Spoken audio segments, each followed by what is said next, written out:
सत्य कभी भी लाख परेशान हो जाए पराजित नहीं हो सकता है। आज हमने वही चीज देखा। आप जरा सोचिए इस बात को, इस खतरनाक मंशा के पीछे जो साजिशें लगी हुई हैं, जो षड्यंत्रकारी ताकतें लगी हुई, हमें उसके बारे में भी सोचना है। आप इमेजिन कीजिए कि किसी एक इंसान को वहां से उठा लिया जाता है 3 से 4 दिन पहले, 19 तारीख को योगेश नामक लड़के को वहां से उठाया गया है।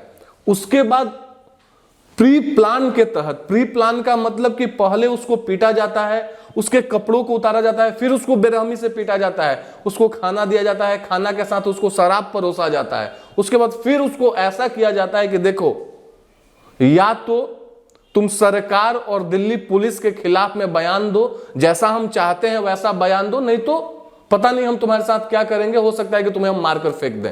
अब किसी भी इंसान के लिए, आपने भी सुना होगा, मैंने भी सुना है, मरता क्या ना करता। जिसको पता है कि यहां से मेरी जिंदगी का कोई एक फॉर्च्यून नहीं दिख रहा है, यहां से मेरी जिंदगी का कोई भविष्य नहीं दिख रहा है, कोई विश्वास नहीं दिख रहा है, वो कुछ भी करने के लिए तैयार हो जाता है। एक चीज और आपने गौर किया होगा, जब कल रात को ये प्रेस कॉन्फ्रेंस हो रही थी तो योगेश जो बैठा हुआ था उसके जस्ट बगल में बाईं साइड जो इंसान बैठा हुआ था उनका नाम राकेश टिकैत है, जो कि मैं क्या बताऊं, मतलब इन्होंने महेंद्र सिंह टिकैत जो कि इनके पिताजी थे, जिनके बारे में बोला जाता था कि महेंद्र सिंह टिकैत के हुक्का से दिल्ली हिल जाती थी। पता है क्यों? क्योंकि उन्होंने हमेशा सच्चाई के रास्ते का पालन किया। राकेश टिकैत उसका इंटरप्रेटर और मेडिएटर बन रहे थे। राकेश टिकैत उसको बता रहे थे कि तुम्हें क्या बोलना है। एक जगह जहां पर वो कुछ भूला तो वो बोलते हैं कि स्टेज वाली बात, स्टेज पर 4 लोगों को हमें मारना था। अब आप इमेजिन करो, और लोगों को सोचने का आवश्यकता है, लोग समझे इस बात को कि कोई किसी का प्लान करता है, किसी का सुपारी लेता है, या तो सुपारी किलिंग हो या मर्डर हो, कोई भी इंसान, और वहां पर जैसा ये बात कर रहे हैं किसी के भी बीच में, देखिए कितना जरूरी है इस बात को समझना। अगर हजारों समर्थकों के बीच में आप किसी को जाकर मारना चाहते हैं तो आप कॉन्ट्रैक्ट किलिंग का ही सहारा लेंगे, आप सुपारी किलर्स को बुलाएंगे। और सुपारी किलर्स ऐसे नहीं होते हैं जो आकर आपको जैसे का तैसा बता देंगे और प्रेस कॉन्फ्रेंस में फिर आप उसको सिखाएंगे कि आप ये बोल दो, आप वो बोल दो। वहां पर उससे क्या बुलवाया गया कि एक कोई इंसान था जिसका नाम प्रदीप सिंह था, वो किसी थाने का एसएचओ था और उसने नकाब अपने चेहरे पर ढका हुआ था। आप हमसे एक बात बताओ, आज तो मतलब सोशल मीडिया के जमाने में 10 साल का बच्चा भी समझ जाता है कि यार गेम किसी का कैसे बजाते हैं हम। जो इंसान अपने चेहरा छुपाने के लिए यहां पर नकाब लगाया हुआ है, वो अपना नेम प्लेट लगाकर घूमेगा, क्या वो इतना मूर्ख है? या राष्ट्र की जनता इतनी बेवकूफ है कि राष्ट्र की जनता इस बात को नहीं समझ रही है? जी। सच्चाई ये है कि इस राष्ट्र में जितने भी, चाहे वो वामपंथी ताकतें हों, और वामपंथी ताकतों का मैं नाम क्यों ले रहा हूं ये भी बता रहा हूं, ये लोग कुछ ऐसे लोग हैं जो लोग इस राष्ट्र में 1947 के बाद अटल बिहारी वाजपेयी जी का 6 साल हटा दीजिए और फिर मोदी का 2014 से अभी तक का कालखंड हटा दीजिए, तो ये लोगों ने राष्ट्र में वो अपना एक जो उनका स्टाइल है, सेल्फ मेड स्टाइल, नया कपड़ा रहेगा लेकिन उसको ऐसा बना देंगे जैसे लगेगा कि इनके पास कपड़े ही नहीं है। और ये लोग वैसे कपड़े पहनकर अपने आप को सिंप्लिसिटी का, मैं तो उनको सिंप्लिसिटी का सौदागर बोलता हूं, वो लोग अपने आप को सिंप्लिसिटी का नायक बताते हैं। वो सिंप्लिसिटी के रूप में जो इन्होंने मलाई खाने का कार्य किया है, अब जो मलाई इनको नहीं मिल रही और इनको पता चल गया है राष्ट्र की जनता का मूड, ये समझ रहे हैं कि आने वाले पता नहीं कितने काल तक शायद अब हम कभी ना आए, ये सारे हथकंडा उनके द्वारा अपनाए गए हैं। आपको पता है ये लोग अब कर क्या रहे हैं? ये लोग दिल्ली पुलिस का, प्रधानमंत्री जी का, कृषि मंत्री का, गृह मंत्री जी का, ये लोग अब इनके सहन शक्ति का परीक्षा ले रहे हैं। और कुछ लोग बैठे हुए हैं जो लोग प्रॉम्प्ट कर रहे हैं कि आप गलत करो, आप जैसे ही गलत करोगे वैसे ही कुछ उसमें से वकील होंगे, कुछ उसमें से ह्यूमन राइट एक्टिविस्ट होंगे, ये लोग बाहर निकलेंगे और बाहर निकल के बोलेंगे देखिए क्या हो रहा है अब हमारे राष्ट्र में, संविधान की रक्षा कौन करेगा, ये लोग संविधान को खत्म कर रहे हैं, ये लोग हमारे नागरिकों के मौलिक अधिकार का हनन कर रहे हैं। ये लोग उस आड़ में बैठे हुए हैं और उस आड़ का सबसे बड़ा दल्ला कौन है? उसका नाम है राकेश सिंह टिकैत। सेकंड नंबर पे कौन है? योगेंद्र यादव। थर्ड नंबर पर कौन है? दर्शन पाल। ये लोग ऐसे लोग हैं जो गेम वो लोग प्लॉट कर रहे हैं उसके प्लेयर बन के ये लोग गेम खेलने का कार्य कर रहे हैं। आप हमसे बताइए, आपने इसी दिल्ली में देखा, इसी ईयर 2020 में, अब तो 21 में हम लोग आ गए, दिल्ली का दंगा हुआ, दिल्ली जल उठी थी। दिल्ली से बहुत ज्यादा पॉपुलेशन, पत्रकार महोदया, उत्तर प्रदेश का है, और उत्तर प्रदेश में एक ऐसा सन्यासी बैठा हुआ है जिसको पता है कि हमें कैसे इन हथकंडों को अपने साइड में करना है, हमको कैसे इनको निपटाना है। इसी दिल्ली में सीए के आड़ में जफराबाद से लेकर मुस्तफाबाद तक जब जल उठे थे, उत्तर प्रदेश का एक शहर नहीं जल उठा था। पता है क्यों?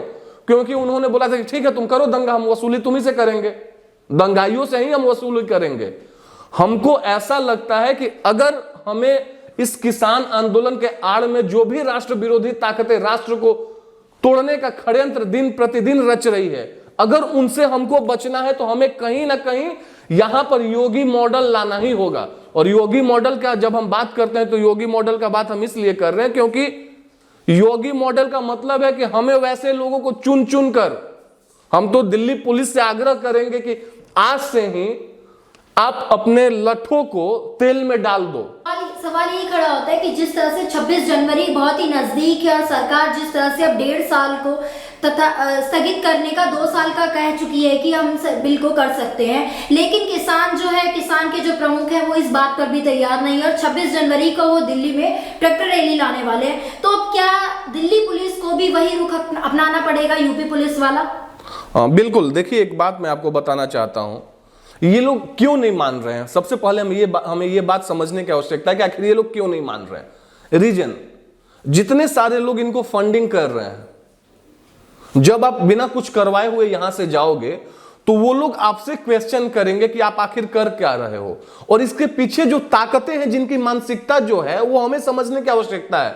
लास्ट ईयर आपको याद होगा 2020 में डोनाल्ड ट्रंप का यहां पर भारत में पहले अहमदाबाद में, और अहमदाबाद के दिल्ली, आगरा, अहमदाबाद के बाद आगरा और आगरा के बाद दिल्ली में कार्यक्रम होने वाला था। If I am not wrong 24 और 25 फरवरी का वो दिन था। आपने देखा था क्या हुआ था, आपने देखा था कैसे साजिशें रची गई थी। इस बार 26 जनवरी को अभी अचानक जो कोरोना का न्यू स्ट्रेन आया, उसके वजह से बोरिस जॉनसन ने अपने कार्यक्रम को स्थगित कर दिया, वरना बोरिस जॉनसन यहां पर आने वाले थे। अब ऐसे लोग जो देख रहे हैं कि भारत का इमेज वैश्विक स्तर पर क्या बन रहा है, वो सोच रहे हैं कि अरे यार, जिस नरेंद्र मोदी को हम लोग चाय वाला समझते थे, ये तो अपने आप को ग्लोबल लेवल के रूप में ग्लोबल लीडर के रूप में स्थापित कर रहा है। उन लोगों के पेटों की पानी नहीं पच पा रही है। और बहुत सही बात आपने पूछा, क्या इससे ज्यादा कृषि मंत्री कर सकते हैं या सरकार कर सकती है?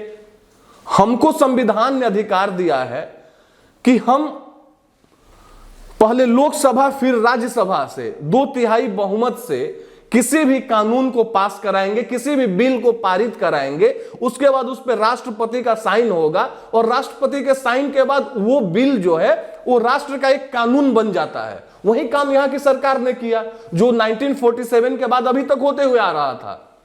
आप उसका विरोध करने का नया तरीका अपना रहे हो। उसके बाद चूंकि किसानों को हम मानते हैं कि ये अन्नदाता है, अगर हम बोल भी रहे हैं और हम खाना खाने के बाद बैठे हैं तो ये कहीं ना कहीं से ये जो अनाज की उपज होती है ये किसान करते हैं। इसको ध्यान में रखते हुए नरेंद्र मोदी लेड जो गवर्नमेंट है 12 बार आपको टेबल टॉक पर आमंत्रित की। आपको बोला गया कि 1.5 से 2 साल तक इस कृषि कानून को, जिसमें कि आपको संदेह है, हम तत्काल प्रभाव से सस्पेंड कर देंगे। सरकार ने बोला उसके बाद क्या करेंगे? आपके भी जो लोग होंगे और सरकार के जो लोग होंगे, उसके अलावा क्षेत्रीय पार्टी के और राष्ट्रीय राजनीतिक पार्टी के जो सांसद के सदस्य होंगे, उसमें से कुछ सदस्यों को नामित करेंगे, और 1.5 से 2 साल में आप किसान संगठनों के साथ बैठकर एक अनौपचारिक रूप से बैठक कीजिए, मसौदा तैयार कर लीजिए, उस पर चर्चा करेंगे, उसके द्वारा कानून को लाएंगे। क्योंकि कानून लाने के पीछे रीजन था, नरेंद्र मोदी आज हर एक सेक्टर में डेवलपमेंट के बारे में सोच रखे हैं। उन्होंने सोचा कि यार 1947 के बाद जो किसानों की हालत हुई है उसको हमें बदलना है। अब उसका विरोध करने कौन सारे लोग आए जो शुरू से ही इनका विरोध कर रहे हैं। एक भी उसमें से आप योगेंद्र यादव, एक भी कोई हमको इंस्टेंट बता दे जब उसने नरेंद्र मोदी के किसी भी कानून का, मैं किसी भी कानून का बात करता हूं, सपोर्ट किया हो। अब इनको सरकार ने बोला कि 1.5 से 2 साल वाली जो ऑप्शन है भाई, इससे ज्यादा मैं कुछ नहीं कर सकता हूं, मैं सबके साथ बैठूंगा, हम लोग चर्चा करेंगे, राष्ट्र को आगे बढ़ाने के लिए एक नया कृषि कानून लाते हैं। आप उसका भी विरोध कर दिए। विरोध का कोई रीजन नहीं है आपके पास। आपसे अगर पूछ दिया जाए कि आप किस चीज का विरोध कर रहे हैं, तो आप कुछ और जवाब दे देते हैं। आपके पास कोई भी सुटेबल रीजन नहीं है। आपके पास रीजन कुछ और है। आपके पास रीजन ये है कि आप जाकर कांग्रेस को क्या जवाब देंगे। आपके पास रीजन है कि आपके जो फंड रेजर्स हैं उनको आप जाकर क्या जवाब देंगे। आपके पास रीजन है कि आप वामपंथियों को जाकर क्या जवाब देंगे। अब सरकार क्या करे? सरकार के पास अब एक ही चीज बचता है। मैं जो बता रहा हूं, मैंने भी बहुत कुछ देखा अपने लाइफ में, बहुत कुछ देखा इस आंदोलन में। मैंने भी देखा वैसे लोगों को जो यहां पर इस आंदोलन को अपने व्यवसाय का जरिया बना लिए हैं। सरकार को अगर राष्ट्र को सुरक्षित रखना है, स्ट्रिक्ट एक्शन ले। कल हमने देखा मूड ऑफ द नेशन का सर्वे। आज के डेट में भी अगर चुनाव होता है तो 321 सीट सरकार मतलब एनडीए जीतने जा रही है। इसका मतलब कि आज भी राष्ट्र की अधिकतर और अधिकांश आबादी नरेंद्र मोदी जी आपके सपोर्ट में है। लोगों को विश्वास है कि जो आप कर रहे हैं राष्ट्र की भलाई के लिए कर रहे हैं। सरकार लठ तैयार रखे और हम देखना चाहते हैं। उसके साथ साथ इस राष्ट्र के तमाम वैसे युवा भी, सिर्फ घर में बैठकर बोलने से काम नहीं चलेगा, मैं हूं या कोई भी हो जो हमारे बातों को सुन रहा हो, आप भी इस राष्ट्र को बचाने के लिए, इस राष्ट्र का नाम काला एक इतिहास के रूप में ना दर्ज हो, उसके लिए आप भी तैयार हो और जरूरत पड़े तो आप भी रोडों पर निकलिए इन अतिताइयों को रोकने के लिए। क्योंकि प्रोटेस्ट रैली जो निकलता है किसी राष्ट्र पर्व के दिन, और ऑफ कोर्स 26 जनवरी हमारा राष्ट्र पर्व है, वो साइन ऑफ प्रोटेस्ट होता है। और साइन ऑफ प्रोटेस्ट को हम इस कालखंड में, जब वाकई हम भारत को सोच रहे हैं कि एक अलग रूप में विश्व में एक प्रतिमूर्ति के रूप में स्थापित करें, तो हम ऐसा कभी भी देखना पसंद नहीं करेंगे। एक और बात, सरकार लास्ट टाइम किसानों की मंशा को समझ जाए, किसानों के उस षड्यंत्र को समझ जाए कि अब किसान करना क्या चाह रहे हैं। क्योंकि किसान हर एक तरह से, सरकार ने एक ऑप्शन भी दिया था कि आप वेस्टर्न पेरिफेरल एक्सप्रेसवे जो है वहां पर चल जाइए, जो मनेसर से पलवल वाला रास्ता है। अगर आपको इतना ही शौक है ट्रैक्टर रैली निकालने का, आप वेस्टर्न पेरिफेरल एक्सप्रेसवे पर निकालिए रैली। इन्होंने नजरअंदाज कर दिया। तो सरकार को अब समझने की आवश्यकता है। बिल्कुल योगी आदित्यनाथ जी उत्तर प्रदेश के मुख्यमंत्री हैं, लेकिन जहां पर वो बेटर कार्य कर रहे हैं, जहां पर वो गुड गवर्नेंस का एक एग्जाम्पल सेट कर रहे हैं, आज दिल्ली पुलिस को और होम मिनिस्ट्री को वही योगी मॉडल अपनाने का जरूरत है। और हम वादा करते हैं, सरकार एक बार हमें बोले तो ईंट से ईंट बजा देंगे ऐसे अतिताइयों का, ऐसे देशद्रोहियों को इस राष्ट्र से खत्म कर देंगे, इनका खात्मा कर देंगे। क्योंकि जब हम राष्ट्र का बात करते हैं तो राष्ट्र सिर्फ भाजपाइयों का नहीं है। गणतंत्र दिवस या स्वतंत्र दिवस सिर्फ राइट विंगर्स का नहीं है, ये पूरे राष्ट्र के लोगों का है। 135 करोड़ के लोगों के लिए वो खुशी का पल होता है, वो गौरव का पल होता है जब गणतंत्र दिवस का परेड निकलता है। आप उसमें व्यवधान डालना चाहते हैं तो लोग इस बात को समझें कि ये विरोध नरेंद्र भाई मोदी का या भाजपा का या इस सरकार का कतई नहीं है। ये विरोध अब भारत जो ग्लोबल लेवल पर अपने आप को एक नया आयाम दे रहा है, ये उस न्यू इंडिया का विरोध है। और जब हम न्यू इंडिया का विरोध कर रहे हैं तो न्यू इंडिया के विरोध में सबसे पहले इस राष्ट्र के युवा, एपीजे अब्दुल कलाम ने भी बोला था कि youths are the future of this country, युवा ही इस राष्ट्र के भविष्य हैं। तो सबसे बड़ी जिम्मेदारी बनती है राष्ट्र के युवाओं का, आगे बढ़े, सरकार का साथ दे और स्वामी विवेकानंद के कथनों पर चलते हुए कि राष्ट्र की तरक्की में आगे बढ़कर अपना योगदान दे, ये कार्य करें। और देखिए ये अतिताई कैसे खत्म हो जा रहे हैं।